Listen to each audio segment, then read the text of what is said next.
The metro is the beating heart of the city of Paris.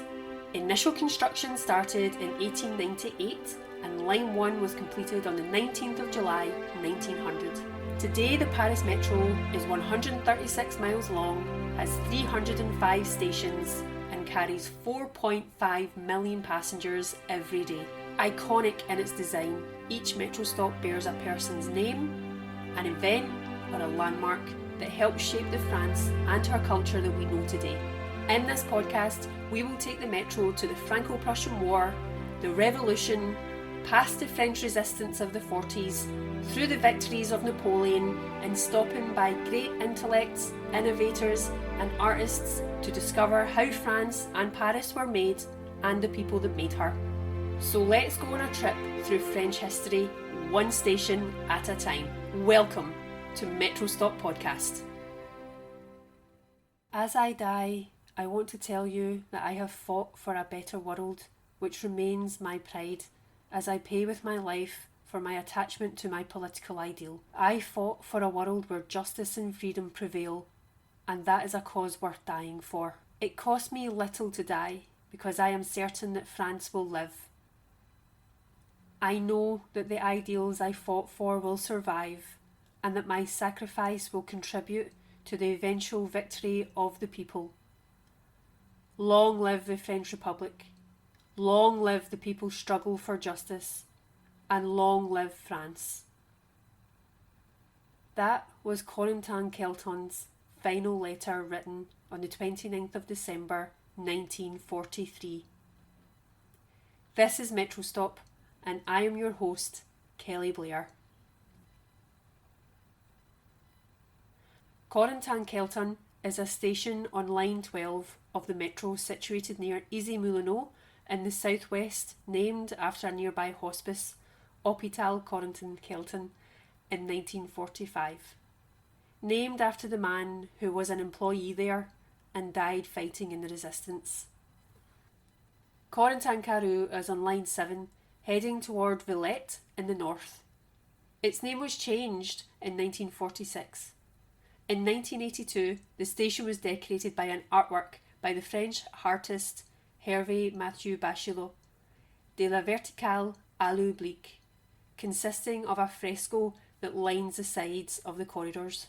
The stories of Corentin Cariou and Corentin Celton share several striking similarities. Both their personal lives and political commitments made them notable figures in the history of the resistance. In this episode, I want to tell their stories in parallel and emphasise how the Nazi occupation of France made heroes and martyrs in the most humble and ordinary of the working class.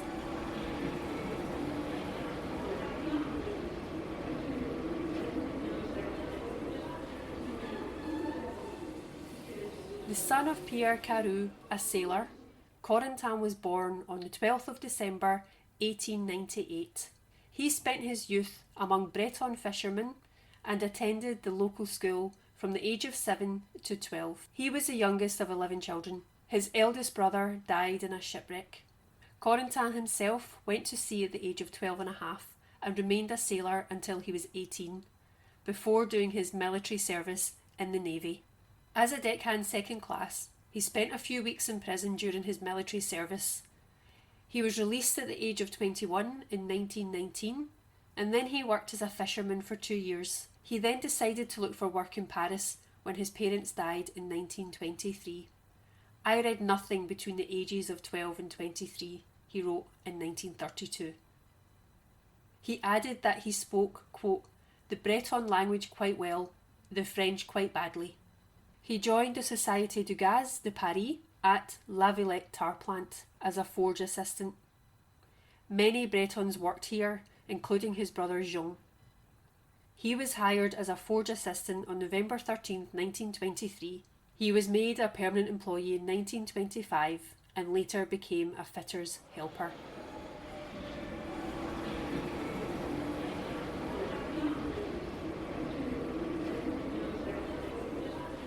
Corentin Celton was born on the 18th of July 1901.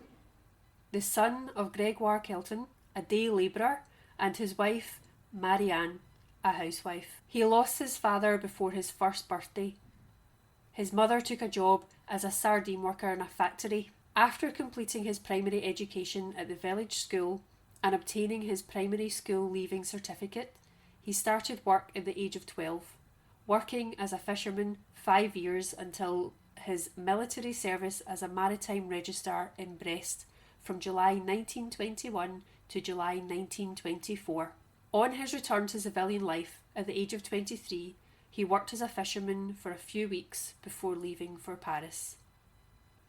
In November 1924, he was hired as a ward boy at the Hôpital Saint-Antoine. He obtained his professional diploma in 1926 and was appointed as an attendant, a grade created to replace that of a nurse, which had by then become exclusively for women. That was in October 1928. During those years, he worked in the establishment's pharmacy, first as a day surgeon and then as a night surgeon. At the suggestion of the head office, who wanted a serious, intelligent attendant who was very familiar with office work, he was posted to the Old People's Home in Issy-Moulineaux, where he took charge of the consultation service in November 1934. His departure did not greatly upset his boss, the director of Saint-Antoine, who wrote his last report, quote, "Intelligent but rather absent-minded in his work, correct behaviour but very bad spirit." In March 1935, at his request, he was placed on union leave. It was in 1925 and 1926 that both men began their political career, becoming involved in labour movements. Both were fully dedicated to improving workers' lives and advocating for the working class and supporting communist ideals. Both were voted up through the ranks in their prospective trade unions and eventually joined the Communist Party. Cariou held various key roles within the labour movement, including serving as secretary of the CGTU, Inter-Union Committee, and founding a trade union school. Celton was similarly committed, serving as the secretary of the CTGU, Federation of Public Services, and taking a leadership role in organising public service workers. He was also active in the Secours Rouge International and Friends of the Soviet Union. September 1939, World War II breaks out and the Communist Party in France is dissolved. Corentin Celton is mobilised, but he resumes his work at the hospice at his own request. Less than a week later, he was called up as a nurse in the 7th Army. On the 30th of June 1940, he was awarded the Croix de Guerre with Bronze Star for his courage and zeal on the battlefield. He was stretchering out the wounded under enemy air raids. He was demobilised and he returned to Paris on the 20th of August 1940 and he went back to work at the hospice. He worked there between August and September, but then he was relieved of his duties on the 1st of March 1941. Despite his protests and his proven record of service, both in the hospital and the military, which he put forward at the time, he was not reinstated and then he went underground.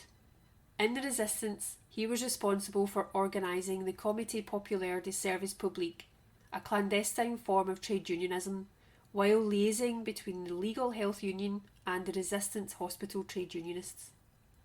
Carrying a false identity card in the name of Pierre Lemur, he was arrested by the police in March or April 1942 and imprisoned at La Santé, where he spent 3 months in solitary confinement for having been caught with leaflets intended for distribution to other prisoners. In September 1943, the Gestapo came to get him and transferred him to Fresnes, and around the 20th of December he was sentenced to death. He was shot at Mont Valérien on the 29th of December 1943.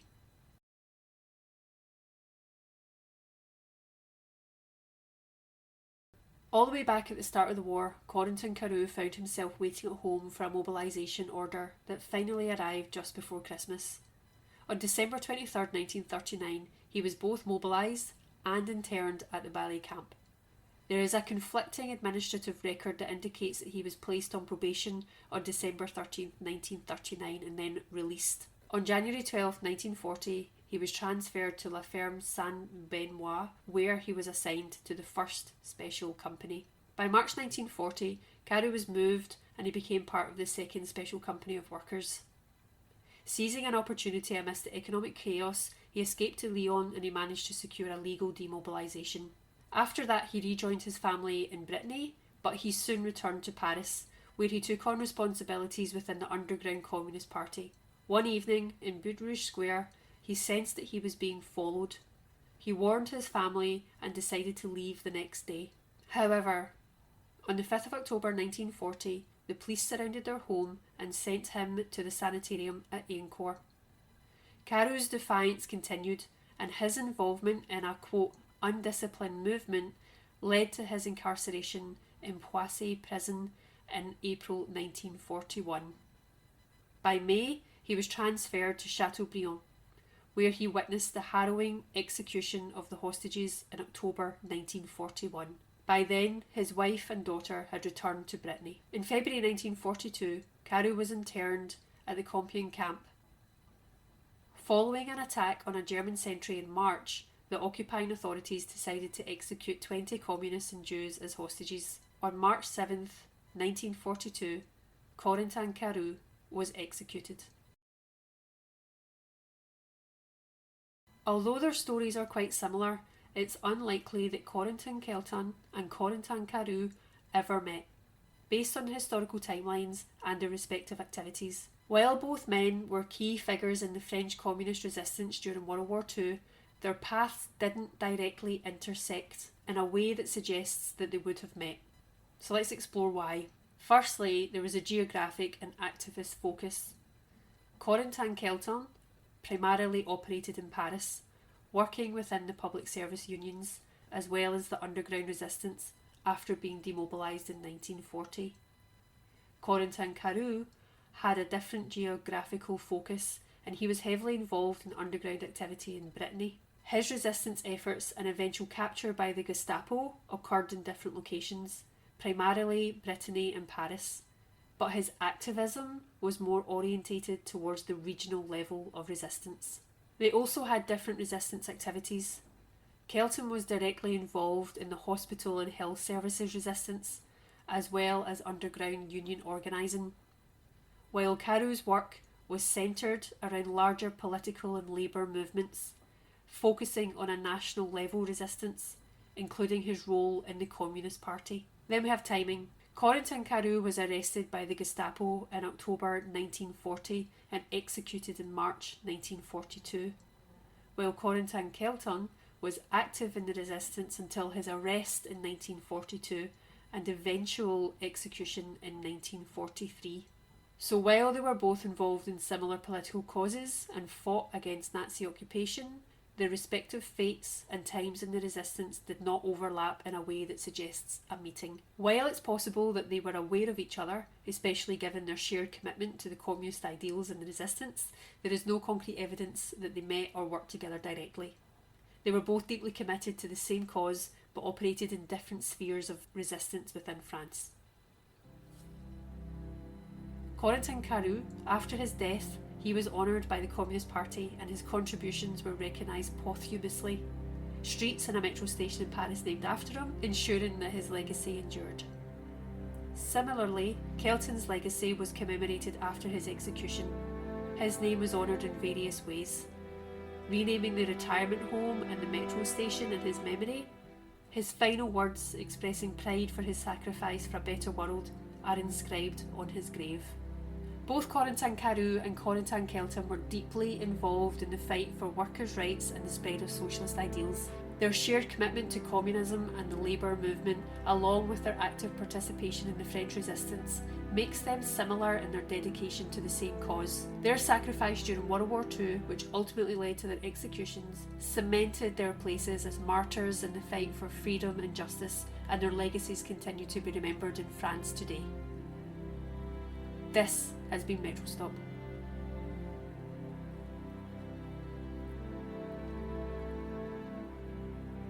The source for Corentin Celton's final letter quoted at the top of the episode. You can find it in detailed references in various historical records about the French resistance and the lives of the communist activists during World War II. One source includes The Martyrs of the 29th of December 1943 by various authors, which documents the events and letters of French resistance members like Celton. The exact wording of the letter may be found in archives of French resistance writings. It's linked in the show notes.